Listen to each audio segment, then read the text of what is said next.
চারপাশে মায়ের সমবয়সী মানুষগুলোকে দেখি আর কি দেখি, আর সত্যি কিন্তু আমার মাকে আর আমি কোথাও দেখতে পাই না। এই অভাবটায় সবচেয়ে বেশি কাঁধায়। কেন বলুন তো, মায়ের সমান, যার মায়ের সমান বয়সী তাদেরকে দেখি আর দেখি, মনে মনে ভাবি আমি তো আমার মাকে দেখতে পাচ্ছি না। কী করে দেখবো বলুন? আমার মা তো অনেক দিন ভগবান হয়ে গেছে, মাকে আর আমরা দেখতে পাই না, আর পাবও না। তাই মায়ের সমবয়সী তাদেরকে দেখি না, খুব কষ্ট লাগে। দেখুন, প্রত্যেক সুখের পেছনে একটা কষ্ট লুকানো থাকে। যতটা আমরা সুখের জন্য অপেক্ষা করি তার চেয়েও বেশি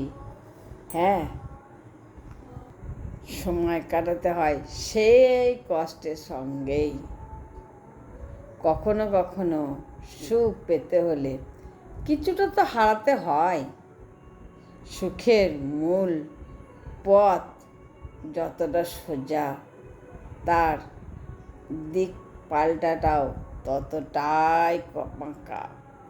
সত্যি, ভালোবাসা, মায়া সবচেয়ে মধুর, আবার সবচেয়ে কঠিন। যাকে প্রাণ দিয়ে চায় সেই মানুষটাই কখনো দেয় অশ্রু, আবার সেই মানুষটাই দেয় বাঁচার ভরসা।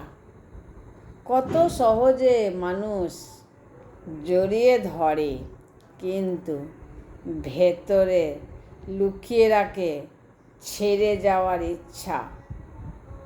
মায়া ডুবিয়েও রাখে, তারপর একদিন হঠাৎ করে দূরে সরেও যায়। সত্যি বলতে ভালোবাসার মায়া একসাথে সুখ আর যন্ত্রণার নাম, তাই নয়?